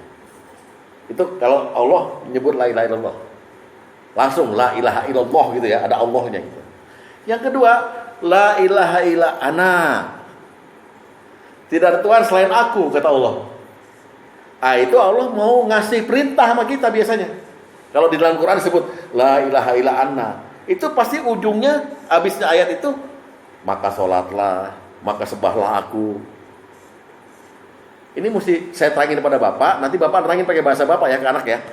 Jadi ada la ilaha illallah ya, yang pertama nih, la ilaha illallah. Itu fungsinya kalau Allah ngomong gitu, beliau tuh Allah menggambarkan pada kita, kalau kamu pegang itu kalimat, hidupmu aman. Baik kamu pegang di lisan maupun kamu pegang di hati kamu. Dipraktekkan nanti. Nah, prakteknya ntar next week. La ilaha illallah dipraktekin dalam hati. Di perbuatan juga kamu aman hidupmu. Itu kalau la ilaha illallah. Kalau la ilaha illa ana, Allah mau menurunkan perintah. Yang ketiga, la ilaha illa anta. La ilaha illa anta. Itu Allah turunkan kalimat la ilaha illa anta, tidak Tuhan selain engkau. Itu untuk kita-kita yang kepengen ngedesak Allah. Minta ampun, ngaku salah, minta sesuatu yang istimewa, pakai itu. Terakhir, la ilaha illa huwa. Bacanya la ilaha illa hu. Biasanya Allah kepengen memamerkan sifat-sifatnya. Asmaul husna. Nah, tolong kamu pelajari sifat-sifatku itu dan sifati aku dengan benar. Seperti sifat-sifatku itu. Saya kasih contoh yang keempat ini. Misalnya begini, Pak. Kita itu udah sering memakai hukum adat untuk bicara kesehatan. Jika kita pusing makan dekolgen. Kita lupa ada nama Allah Syifa. Allah Maha Penyembuh. Ya. Karena kita udah pakai hukum adat, sehingga kita merasa cocok dengan hukum adat itu. Contoh, Pak Sugeng sakit apa? Pakai ini, bisa sembuh. Wah, pakai obat ini kan gitu. Atau ke dokter ini, paten dokternya gitu. Itu syirik, Pak. Itu bibit syirik. Nabi Musa giginya sakit, ngebet, gitu. Dia doa sama Allah, ya Allah, gigiku nggak pernah seperti ini. Musa, ambil rumput di depan rumahmu itu, kamu gigit, sembuh. Terima kasih ya Allah, bersyukur dia. Karena Allah Faiza Maritu bahwa Yasfin. Allah kalau kita sakit dia menyembuhkan kita. Itu udah dokternya Ibrahim tuh. Ibrahim yang bilang tuh. Tapi 3 bulan kemudian Musa sakit lagi. Wah, gigiku sakit lagi. Dia ingat Allah kasih rumput itu gitu. Dia makan rumput itu. Makin bengkak. Dia ngadu ke Allah. Ya Allah, kok makin bengkak ini sakit gigiku. Kata Allah apa? Dulu pertama kali kamu sakit, kamu ingat aku. Yang kedua kamu sakit, kamu ingat rumput. Nggak ingat aku. Makan tuh rumput. Paham nggak? Itu tauhid, Pak. Dasar kambing. Coba itu. Nah, itu namanya mensifatkan Allah. Jangan mensifatkan rumput. Kita mensifatkan makhluk. Kadang-kadang dengan sifat Allah lupa bahwa Allah yang bikin sembuh gitu loh. Wah, dokter ini begini. Wah, obat ini begini. Itu salah satu contoh aja ntar di la ilaha illahu. Ya. Jadi ada 4 ya. Apa pertama? La ilaha illallah, la ilaha illa ana, la ilaha illa anta, la ilaha illahu. Itu yang kita terus ada di kita kalau kita baca Quran. Ada apa ini? Kok ada 4 model begini? Ternyata ini manfaatnya buat kita. Nah, Bapak ajarin buat anak dengan bahasa Bapak sendiri. Sekarang kita masuk la ilaha illallah dulu ya. La ilaha illallah dulu ya. Surat Muhammad ayat 19. Surat Muhammad ayat 19.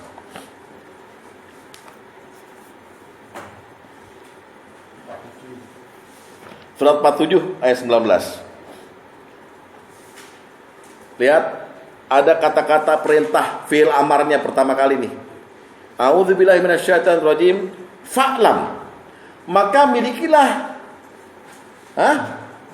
Milikilah apa? Ilmu. Ketahuilah tuh, maka milikilah ilmu. Fa'lam annahu, sesungguhnya dia, bahwa dia la ilaha illallah. Tidak ada Tuhan selain Allah. Waduh, ini pengumuman hebat ini. Lalu Allah bilang, Kalau kamu selama ini salah paham bahwa Tuhanmu itu bukan Allah tapi rumput, tapi dokter yang canggih atau apa gitu, maka mohon ampunlah bagi dosamu dan bagi dosa orang-orang mukmin laki dan perempuan. Jadi kita disuruh mohon ampun berjamaah nih. Ya. Selama ini kita mensifati Allah salah kan? Salah mensifati Allah. Apa yang hebat? Kalau kita melihat sesuatu yang hebat, mobil hebat, bangsa nisbatnya pada pabrik. Iya kan? Lalu kalau nanti di hari kiamat Allah tanya, "Sini, kamu punya pabrik mobil?" "Iya." "Kamu dibilang hebat sama dia," gitu. "Ya karena saya bikin mobil," katanya. "Kamu bikin pakai apa?" "Pakai tangan." "Tanganmu yang bikin Allah, aku yang bikin," kata Allah. "Oh, saya pakai otak mikir." "Otakmu tuh yang bikin aku," katanya. Gimana kalau digituin? Akhirnya kita bilang, yang muji saya bukan saya sendiri, itu dia tuh, Rasman namanya. Wah, dicecer Rasman. "Kamu kenapa nggak ingat aku waktu kamu lihat kamu?" Ini persoalan tauhid, Pak, akidah. Paham? Nah, jadi jangan ada juga yang bilang seorang ustadz hebat. Nggak ada itu. Nggak ada. Lain nama ini doktoral lah. Itu gila kalau itu ustadz gila. Itu sombong itu namanya. Saya praktekkan tadi ini. Gimana?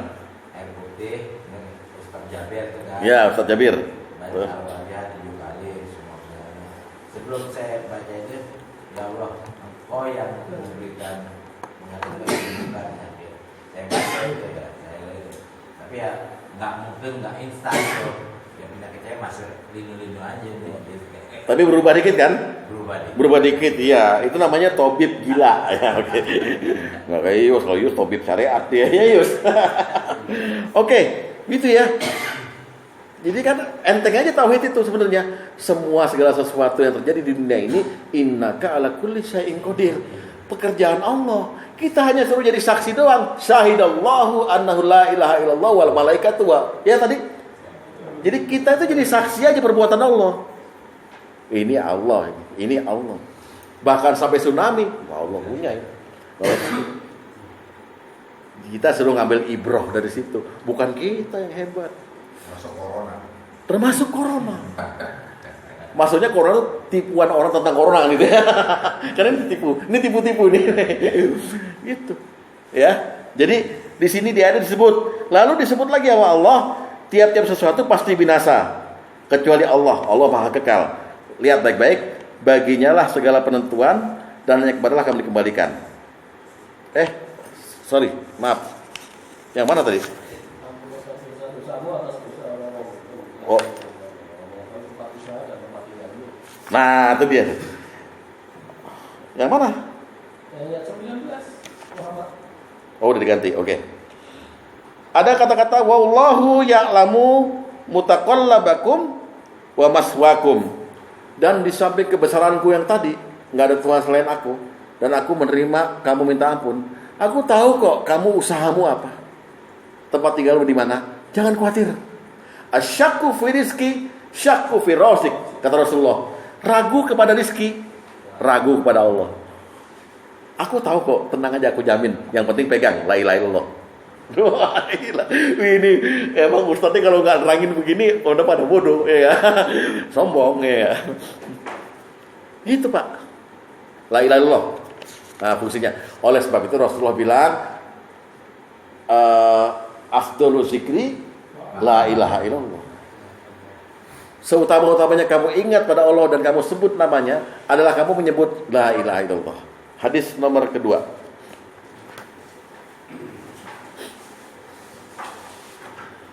Dari Jabir bin Abdullah dia berkata, aku mendengar Rasulullah SAW bersabda, afdalu zikri la ilaha illallah.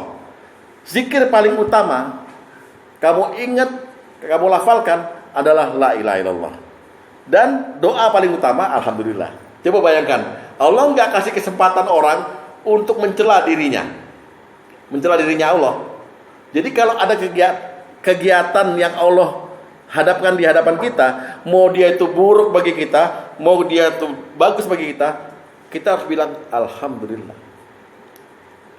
Rasul ngajarin Pak, kalau Bapak lihat ada tetangga, ada teman baik kena musibah, dia mati, dia kecelakaan, apa yang Rasul ngajarin kita baca alhamdulillahillazi afani mimma btalaka bihi wa faddalani ala katsirin mimman khalaqa tafdila. Padahal lagi ada musibah, tapi kita sebut alhamdulillah. Oleh sebab itu, yang paling top kita ingat, tidak ada Tuhan selain Allah yang membuat ini jadi terjadi, dan segala puji baginya.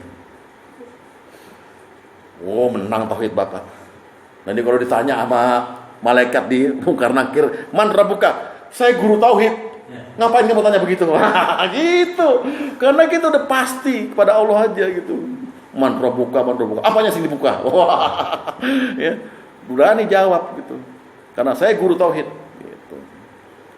Jadi Bapak mesti nanamkan di sini. Jangan ngandalkan makhluk. Nggak ada apa-apanya makhluk. Presiden Amerika orang yang paling kuat dan terkaya di dunia, nggak makan sehari lemes dia. Ada makhluk nggak makan sehari lemes, itu nggak ada hebatnya. Tapi Allah, la ta'khudhuhu sinatun wa la naum, nggak tidur, nggak ngantuk, masya Allah. Zat mana yang bisa begitu? Gitu. Jadi kita mikir, kita senang punya Allah jadinya. Ya Allah, senang kita punya Tuhan kayak begini gitu. Ya, itu la ilaha illallah. Ya. Lalu tolong sekarang ajarin anak dan ajarin diri Bapak sendiri kalau belum dilakukan. Sekarang baca deh la ilaha illallah tiap pagi 100 kali. Lazimkan aja.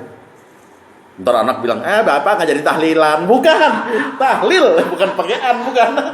Kalau tahlilan kan ila hadratin Nabi Mustafa Muhammad SAW. Ini enggak. Fa'lam annahu la ilaha illallah. Tapi disebut juga Iya, ya karena gini, karena si pemimpin tahlilan itu dia harus mengasih tahu bahwa Allah itu hidup di dalam 3 pangkat. La ilaha illallah hayyun maujud. Dia hidup dan dia maujud. La ilaha illallah hayyun ma'bud. Dia hidup dan dia disembah. La ilaha illallah hayyun baqin. Muhammad Rasulullah SAW kalimatul haq alaihi nahya wa alaihi namut. La ilaha illallah ya. Tapi enggak usah pakai gitu-gitu, Pak. Baca la ilaha illallah. Pak, cuma 7 menit. 100 kali la ilaha illallah, la ilaha illallah. Ya. bisa meninggal. Hadis nomor 6. Baca. Man kana akhiru kalami la ilaha illallah dakhalal jannah. Siapa yang akhir hidupnya perkataannya terakhir la ilaha illallah masuk surga. Itu maksudnya orang yang melazimkan la ilaha illallah. Sambil meyakini cuman dia dah Tuhan, nggak ada lagi, nggak ada yang hebat kayak dia gitu. La ilaha illallah 100 kali aja sehari. Nah, jaminan dari Allah tadi bahwa Allah tahu di mana kamu berusaha, di mana tempat tinggalmu, maka jaminan yang kedua adalah Ar-Rad itu, surat Ar-Rad. Allazina amanu wa tatmainul qulubuhum bizikrillah. Ala bizikrillah tatmainul qulub. Orang-orang beriman dan yang hatinya tenang karena mengingat Allah, berzikir kepada Allah. Ketahuilah, dengan berzikir pada Allah, hatimu akan tentram. Hati tentram, Allah tahu kita berusaha, selesai Pak. Mati, baca la ilaha illallah, selesai. Itu la ilaha illallah sebagai jaminan hidup dan mati. Maksudnya gitu. Alaiha nahya wa alaiha namut. Ini tanemin ke diri kita dan ke anak kita. Udah nak, tenang aja kalau Allah masih ada. Allah nggak mati-mati, kita yang mati. Ini kan kita enggak kan? Kita ini berhayal aja terus. Wah, kalau sakit keras, aduh, gimana nih? Wah, waduh, anak kita gimana? Siapa yang enggak? Si Aban. Makanya mau sampai 94 umurnya. Dari Hongkong loh. Minum jamu apaan loh sebenarnya kata. Jangan khawatir, Pak. Ya. Sebab malaikat itu kan tertawa, Pak. Kalau kita punya alasan pengen umur panjang, kepengen anak kita itu kita yang bimbing sampai nikah gitu. Malaikat bilang, emang kalau lu hidup terus lu gak nyusahin orang gitu ya? Digituin gimana, coba dibalikin. Ya, itu. Jadi nanti Bapak baca surat Ar-Rad ayat 28. Itu jaminan Allah. Seandainya engkau ingat padaku tiap hari dan beriman padaku ya, megang la ilaha illallah ya. Ala bi zikrillahi tatmainnul qulub. Ketahuilah bahwa dengan mengingat aku, hati menjadi tenang. Dan mengingat aku yang paling utama adalah la ilaha illallah. Coba buka Ar-Rad ayat 28.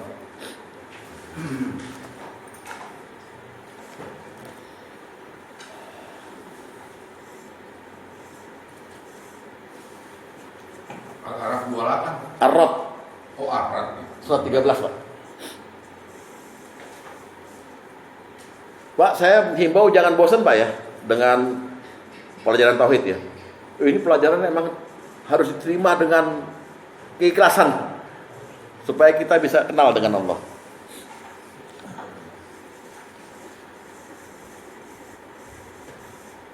Ya, tolong dibaca dulu Pak Sugeng. Arabnya.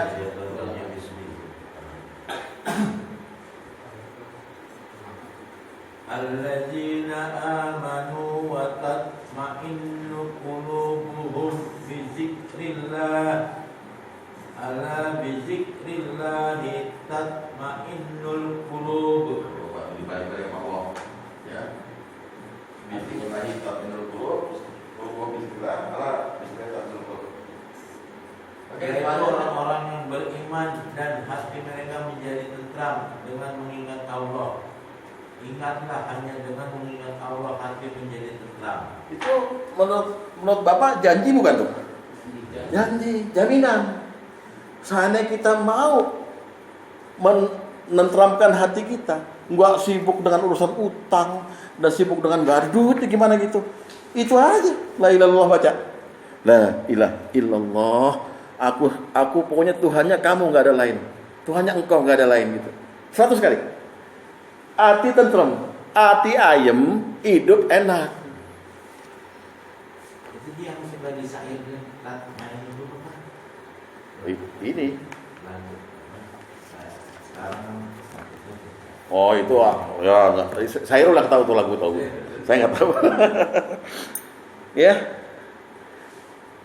Nomor 2, la ilaha illallah ana. Nggak ada Tuhan selain aku. Ini maksudnya Allah pengen nurunin kalimat ini tuh supaya kita diminta mendengarkan apa yang Allah perintahkan. Setelah Allah ngomong nggak ada Tuhan selain aku. Kita lihat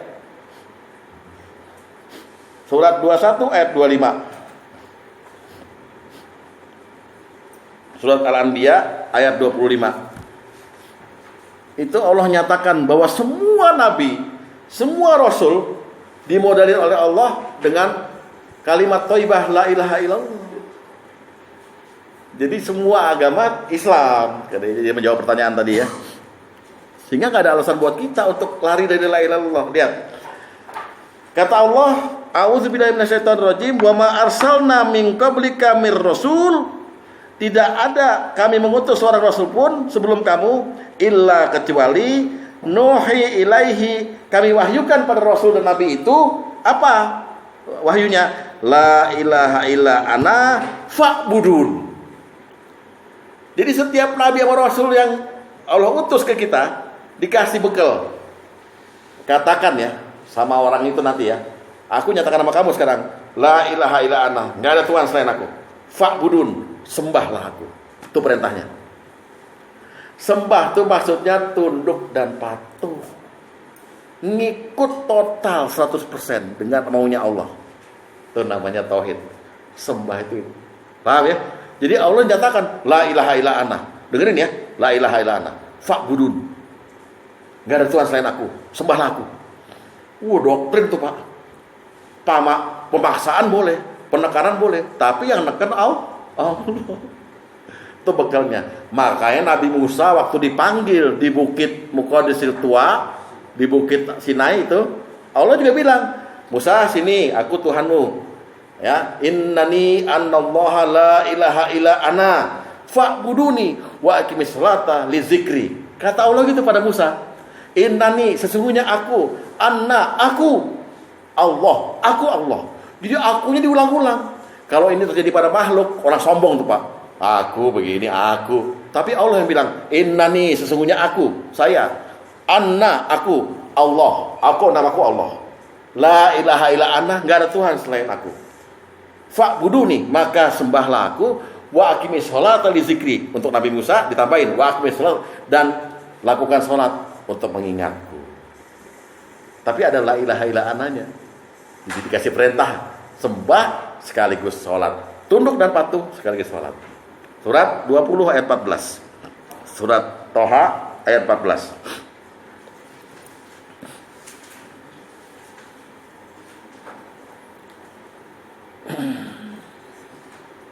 dalam rangka jangan sirik Pak Tom. Pusing kan? Pusing loh. Nah, lain kali bawa nasi rawon lagi supaya. Oke. Ya, Nabi Musa ngadep di bukit, lalu Allah berfirman, Innani anallah. Sungguhnya aku adalah Allah. Jadi lafal Allah itu jatuh Nabi Musa, namanya Allah. Allah nggak bisa diterjemahkan Pak. Bahasa Arab lain bisa diterjemahkan kecuali Allah. Dan Allah nggak ada jamaknya. Maksud Allahin nggak ada. Sesungguhnya aku adalah Allah. La ilaha illa ana, nggak ada Tuhan selain aku. Fa'budun, maka sembahlah aku. Wa aqimis sholata li zikri, dan dirikan salat untuk mengingatku. Jadi kalau ada la ilaha illa ana, selalu ada perintah kepada kita. Udah kita dikurung, udah pemaksaan udah. Nggak apa-apa kan dipaksa sama Allah? Nggak bilang, wah lagi tanggung udah. Oh iya. Makanya Pak, orang-orang dulu, ulama-ulama dulu itu, saking dia dekat sama Allah dan kenal sama Allah, dia nggak nunggu dipanggil, udah datang. Allahu Akbar, tahu dia jam subuh, jam 4, jam 3 udah di masjid. Kan logikanya begini, Pak Luli punya toko tuh mesti buka jam 8. Yang buka itu karyawannya Pak Luli. Jadi tiap jam 8 pagi dibuka tokonya. Tapi karyawan Pak Luli selalu buka toko itu kalau udah disuruh sama Pak Luli. Jam 8 pas nih. Buka udah jam 8. Tiap hari. Itu karyawan goblok atau karyawan pinter? Karyawan goblok. Harusnya dia sebagai karyawan yang teladan, sebelum jam 8 dia udah siap. Begitu jam 8 kurang buka. Betul. Nah, orang-orang dulu nisbatnya ke situ. Ya, Allah manggil biasanya jam segini. Sejam sebelumnya udah di situ. Nanti kalau hayya 'alas shalah, udah di sini kok. Hayya 'alal falah, udah di sini gitu. Kita udah bisa tapi itu bikin dekat sama Allah. Nah, jadi la ilaha illa ana fa'buduni wa aqimis sholata li dzikri, diperintah. Bahkan Allah juga merintahin para malaikat untuk masukin la ilaha illa ana fa'buduni kepada orang-orang yang dikehendaki Allah. Orang yang udah dimasukin sama malaikat kayak gini nih, namanya ilham ke hatinya, set gitu, udah Pak, nggak ada kata maksiat lagi, karena malu sama Allah. Ya udah kerjaan saya emang saya jadi makhluk aja, jadi hamba, mau ikut aja apa kata Allah deh. Sama membantu kita di rumah itu kalau udah tua gitu kan, yang game pun anu kulon derek mawon gitu. Udah pasrah gitu, terus kita gitu juga kalau sama Allah. Kalau malaikat berhasil masukin kita ke sini, kita berdoa lah Pak. Mudah-mudahan bapak-bapak ini dimasukin sama malaikat. Firman Allah ini la ilaha illa ana. Ya, surat An-Nahl ayat 2. Nggak tahu nih nyampe nggak ini. Mudah-mudahan nyampe lah ke hati bapak-bapak nih. Abis ngaji ini, toto bapak pengennya takwa terus, pengennya sholat terus ke masjid. Besoknya mati. udah tanda-tanda. Ya, kita lihat ya.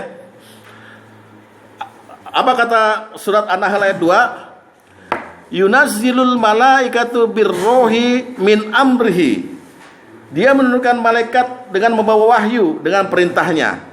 Ala mayyasha, kepada siapa min ibadihi, yang dikehendaki dari hamba-hambanya. Jadi ini umum Pak, kepada siapa aja, pada Pak atau pada siapa. Lihat baik-baik ya. Anziru annahu, ya, dengan memperingatkan olehmu sekalian bahwa la ilaha illa ana fattakun. Tidak ada Tuhan selain aku, maka bertakwalah padaku. Kalau Bapak sempat dimasukin jimat ini oleh malaikat, Masya Allah, ngajar kali Bapak, udah langsung putus tuh semua, Zedon dan MZ semua. Apalagi Pak Tom di panggung, ngajar tauhid. Tapi ini penting ya, la ilaha illa ana la ilaha illallah itu untuk kita masukkan pada anak kita nih. Set. Kamu boleh nggak nurut sama Bapak, tapi nurut aja sama Allah. Maksudnya kita strategi, kalau dia nurut sama Allah pasti nurut sama kita.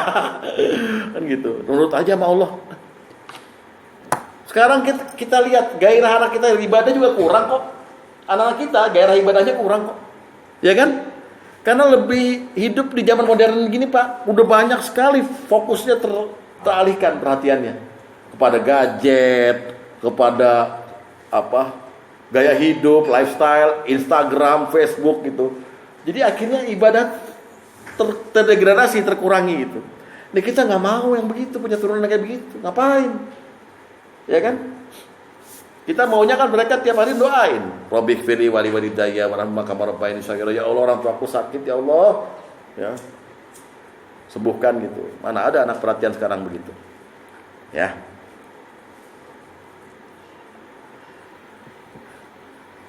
Oke. Berat.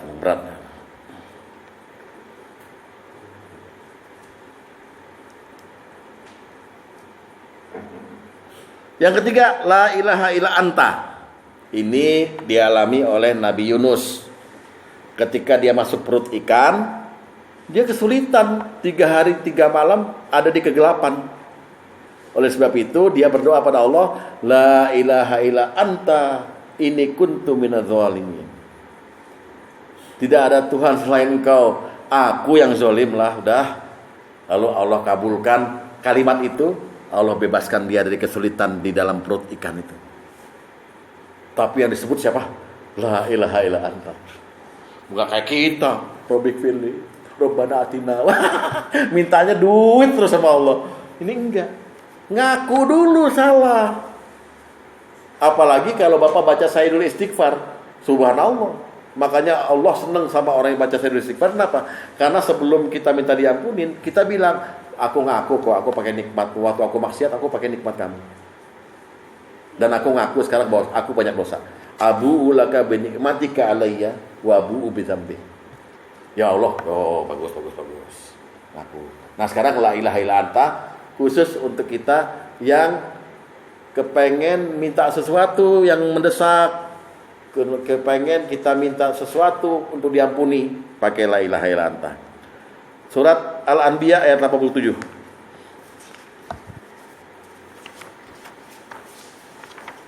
Al-Anbiya ayat 87.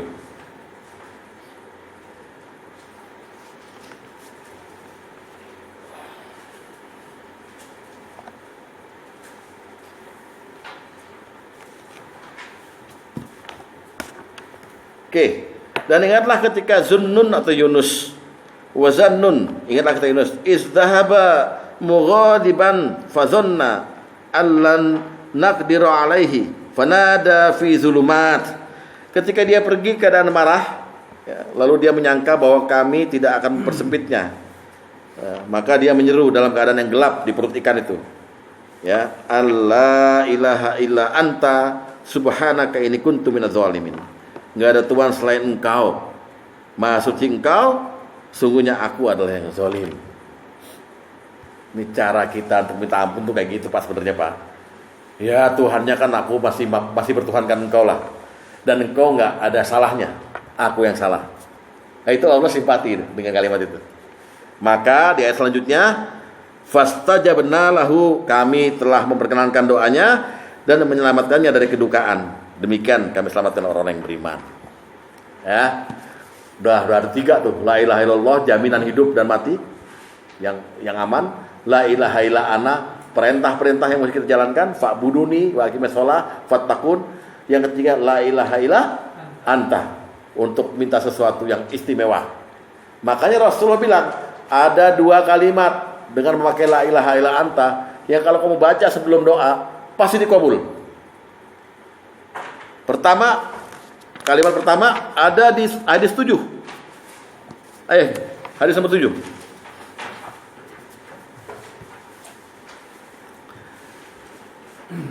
Dari Buraidah dari ayahnya bahwasanya Rasulullah SAW mendengar seorang laki-laki mengucapkan, ya, apa yang diucapkan dia? Allahumma inni as'aluka anni asyhadu annaka antallaha la ilaha illa anta. Lihat, ada antanya. La ilaha illa antal ahadus samadul lazi lam yalid wa lam yulad wa lam yakul lahu kufuwan ahad.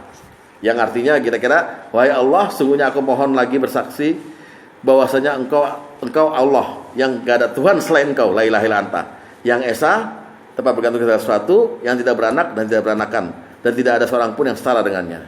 Lalu beliau bersabda nih Nabi, sungguh engkau telah memohon pada Allah Azza wa Jalla dengan namanya yang agung, yang apabila dimohon dengan nama itu, dia pasti akan memberi, dan apabila diseru dengan nama itu, dia pasti akan mengabulkan. Mulai sekarang doa Bapak sebelum minta sesuatu baca ini. Allahumma inni as'aluka anna ashhadu annaka antallaha la ilaha illa antal ahadus samadul ladzi lam yalid wa lam yulad wa lam yakul lahu kufuwan ahad. Enteng kan? Kata Rasul, baca itu sebelum doa. Waduh, Allah merasa tersanjung, dipuji, sehingga akan memberi apa yang Bapak minta. Oke. Tapi pakai la ilaha illa anta ya. Yang kedua, hadis nomor 9.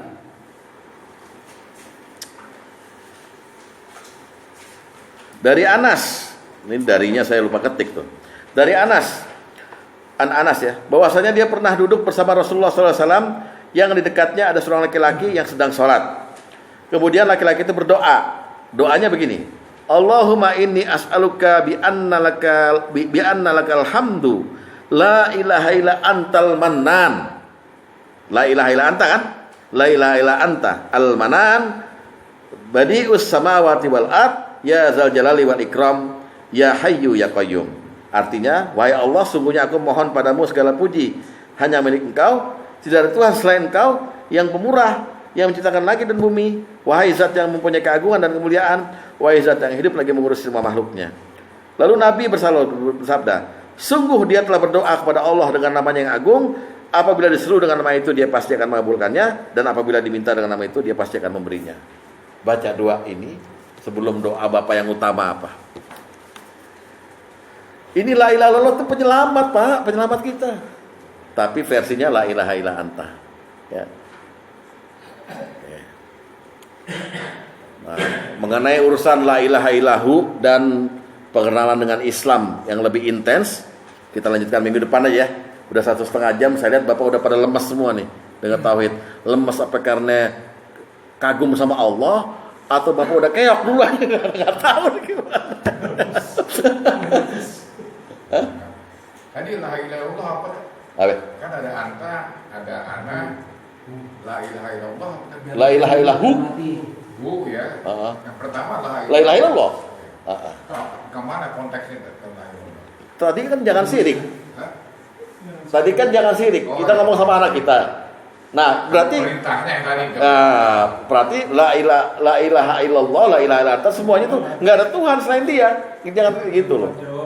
Nah, tapi fungsinya ada. La ilaha illallah itu untuk apa tadi? La ilaha illallah. Hanya gue lupa, untuk apa? Menjamin hidup kita dan mati kita. Dijamin sama Allah. Yang kedua la ilaha illa ana.